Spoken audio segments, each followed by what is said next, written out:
You have spent hours staring at the ceiling, replaying every conversation, trying to solve a puzzle that feels impossible. Is he my twin flame running from the intensity, or is this just another toxic karmic cycle destroying my peace? Here is the controversial truth that most spiritual communities are afraid to admit. On the surface, a trauma bond and a soul connection look terrifyingly similar. Both have fire, both have pain, and both bring you to your knees. But misdiagnosing them is dangerous. If you call a karmic partner your twin, you trap yourself in years of unnecessary suffering. If you mistake a twin flame for a karmic, you might walk away from your ultimate destiny just before the breakthrough. You don't need another tarot reading today. You need a diagnosis. We are going to stop guessing and start knowing. I am going to walk you through the mirror test, a 3-step interactive audit that cuts through the confusion of your ego and speaks directly to your intuition.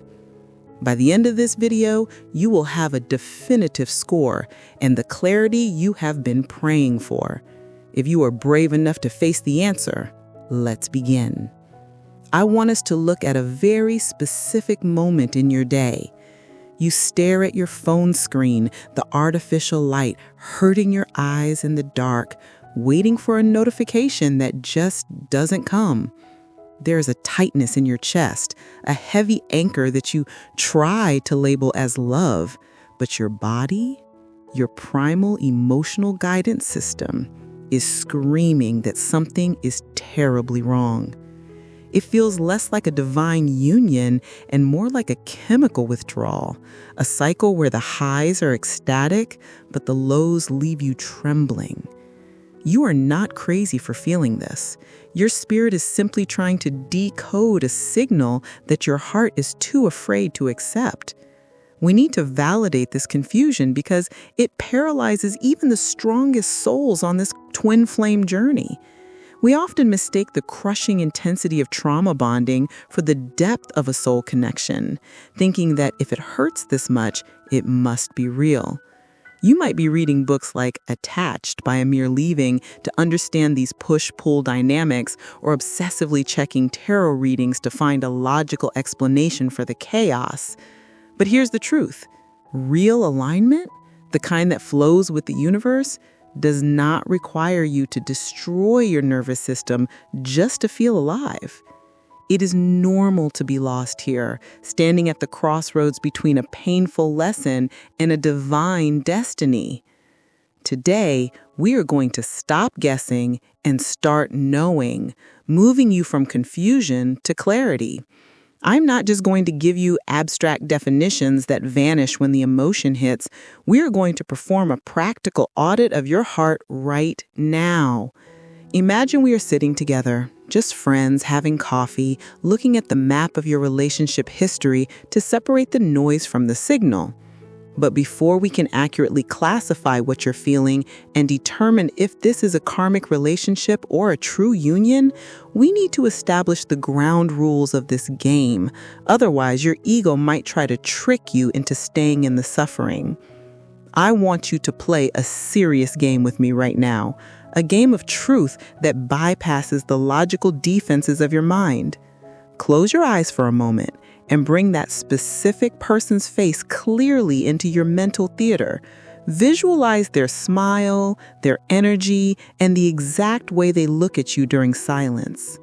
We are going to walk through 3 crucial checkpoints together, 3 pillars that define a true soul connection. For every point where you feel a deep settling peace, that is a point for the soul. But for every moment you feel anxiety, confusion, or chaos, that is a point for karma. You need to be brutally honest here, just like you would be with a mirror that shows no filters. Do not worry if the score starts looking scary or different from what you hoped. I'm right here walking this path beside you. This isn't about judgment, it's about discernment, a skill that is essential for navigating any karmic relationship without losing yourself. If you feel a spike of adrenaline or fear, mark it as karma. If you feel a warm, steady expansion in your chest, that is a sign of a potential divine union. You might want to grab a physical piece of paper or open a note on your phone right now to keep track, just like an investor tracks their assets. Since you are investing your precious life force here, we must verify if the return is spiritual growth or emotional bankruptcy.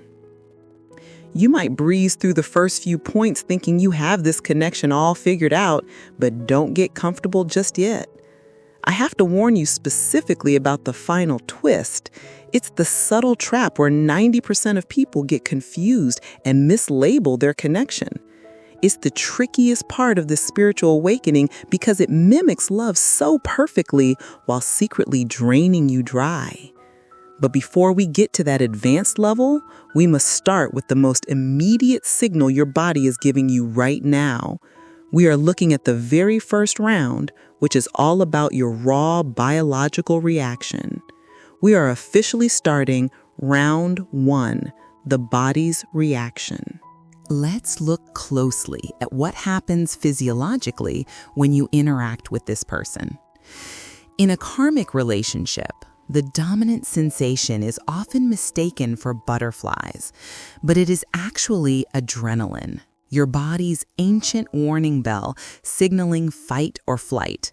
Your hands might shake, your stomach drops, and you feel an obsessive, hyper-alert buzz similar to the chemical high of a sugar rush, followed by a crash. This isn't love. It is your nervous system dysregulating because it senses danger or instability. It's the kind of addictive anxiety described in books like The Body Keeps the Score, where your trauma is being activated, not your heart. Contrast this with the energy of a true twin flame or soul connection, which feels radically different. It feels like exhaling after holding your breath for years. When you're with them, your nervous system essentially sighs in relief. The noise of the world quiets down, and you feel a profound sense of coming home. It is safe, steady, and grounding, lacking the chaotic highs and lows that the ego often craves to feel validated. It's the difference between the frantic energy of being lost in a storm and the deep, warm comfort of sitting by a fireplace in a house you own. To make this practical for you, ask yourself, am I excited or am I anxious? Excitement is an expansion of energy, like waiting for a vacation. Anxiety is a contraction, a fear of doing something wrong or losing the person. If you feel you have to walk on eggshells to keep the peace, that is a point for karma. If you feel you can show up in your pajamas and still be seen as divine, that is a point for soul. But be careful, because our bodies can trick us when we are in the same room. The real truth often reveals itself only when that person walks out the door and the silence sets in. This leads us directly into round 2, the dynamics of distance. In this second phase of our test, we need to analyze what happens when you are apart. In a karmic relationship, physical separation acts as an immediate trigger for panic, jealousy, and an overwhelming need for control. It taps into that primal abandonment wound where you feel that if you're not constantly visible to them, they will simply forget you exist. You might find yourself checking their last seen status on WhatsApp or analyzing their social media follows like a detective, convinced that distance equals danger. This behavior isn't love. It is an addiction to validation, fueled by the insecurity that the bond is too fragile to survive silence. Conversely, a twin flame connection operates on a different frequency entirely, where distance is merely a physical circumstance, not an emotional break. There is a telepathic certainty that anchors you. You can feel their energy supporting you, even if they are on the other side of the world. It's similar to the concept of quantum entanglement in physics. You are connected regardless of space. You don't need to text them every hour to confirm they still care. because the underlying energy of the divine union provides a quiet, unshakable confidence that the bridge between you is indestructible. So look at your behavior during the no contact or low contact phases for your scorecard. Are you spiraling into a pit of obsession, neglecting your own routine to wait for a text? That is a clear sign of a karmic tie draining your power. Or are you able to pivot that focus back to yourself, building your career, your health, and your spiritual awakening, knowing the connection holds itself? If you can thrive in their absence, you are likely dealing with a soul bond.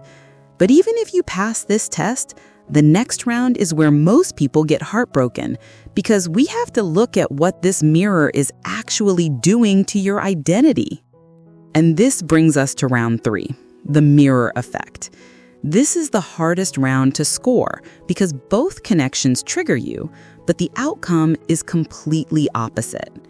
Think of a karmic relationship like a funhouse mirror that distorts you until you shrink. In this dynamic, you start editing yourself to fit into their narrow world. For example, maybe you used to love salsa dancing on Fridays, but you stopped because they made a sarcastic comment about your partner. Or perhaps you stopped wearing your favorite bright colors because they prefer you low profile. You find yourself apologizing for things you didn't do, isolating yourself from friends who don't understand him, and slowly your spark fades. The pain here is from suppression. You are cutting off pieces of your soul to keep the relationship alive. It feels like wearing a shoe that is 2 sizes too small. You can walk, but every step is agony, and eventually you will stop walking altogether. Now contrast this with the twin flame mirror. This connection also triggers pain, but it is the pain of a muscle growing after a heavy workout, not the pain of an injury. When you meet your twin, you suddenly feel an urgent need to fix your life, not for them, but for yourself. You might suddenly find the courage to leave a dead-end job and start that business you always dreamed of. You might finally start therapy to heal childhood wounds or radically change your diet because you want to honor your vessel. The divine union acts as a spotlight on your potential. For instance, if you're insecure, a karmic will use that to control you. Like, you're lucky I'm with you. A twin flame will trigger that insecurity by simply being so radiant that you are forced to rise up and find your own worth to stand beside them. So, how do you score this on your paper?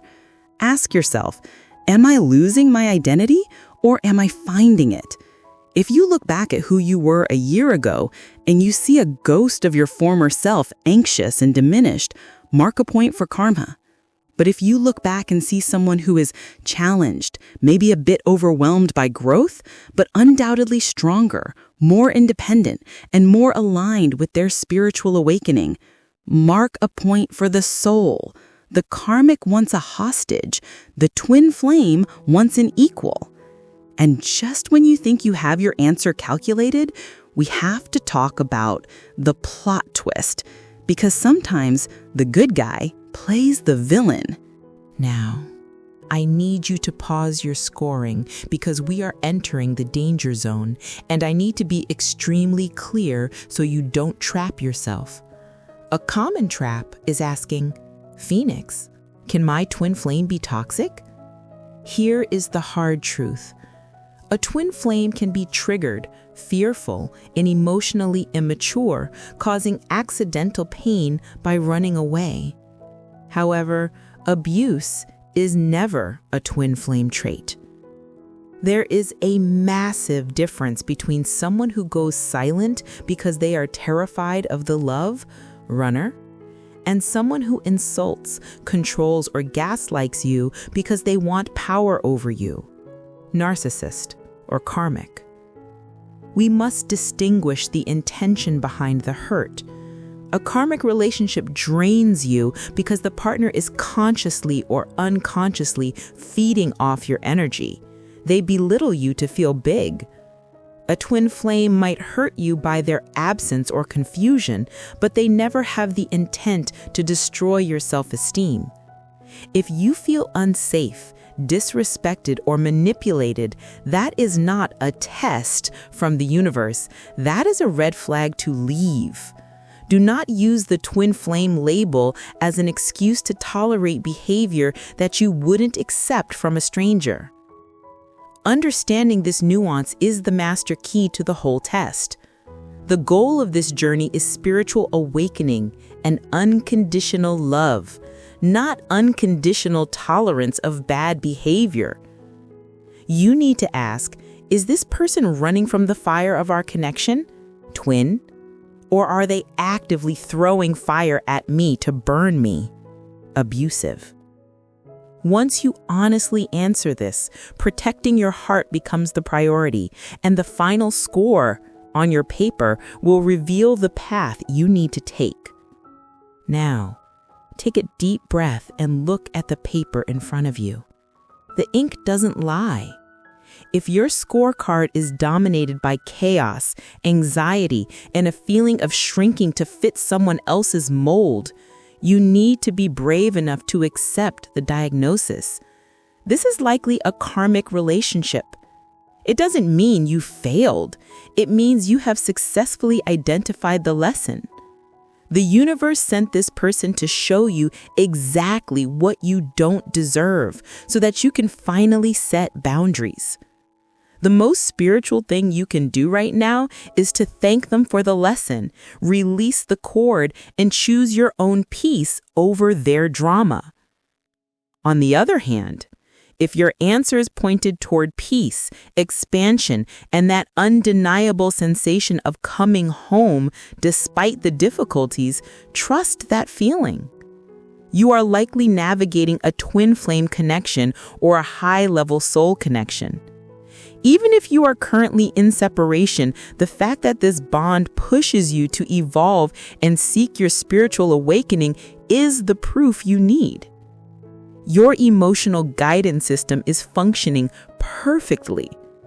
Do not let the silence of the 3D world make you doubt the certainty of the 5D reality. You are on the right path, and this test is your confirmation to keep trusting the process. I want you to make this real right now. Don't just keep this insight locked in your head. Ground it into reality. Go to the comment section and tell me your final score. Was it a clean 3-0 for the soul? Was it a confusing 2-1 for karma? Or maybe a heartbreaking 3-0 for chaos? Write karmic or soul below to decree your intention to the universe today. By naming it, you reclaim your power over it. I will be reading your stories. Now that you have your answer, you have a choice. You could ignore the signs and stay in the loop of confusion, or you can use this clarity to finally move forward. Knowledge without action is just entertainment, and your soul is asking for more than that. If you are ready to master this connection, stop the running, and navigate your spiritual awakening with truth instead of illusions, make sure you are subscribed to the channel and have those notifications turned on. We are building a sanctuary for real union here, and I don't want you to miss the next lesson. Remember, the universe honors those who honor themselves first. I will see you in the next video.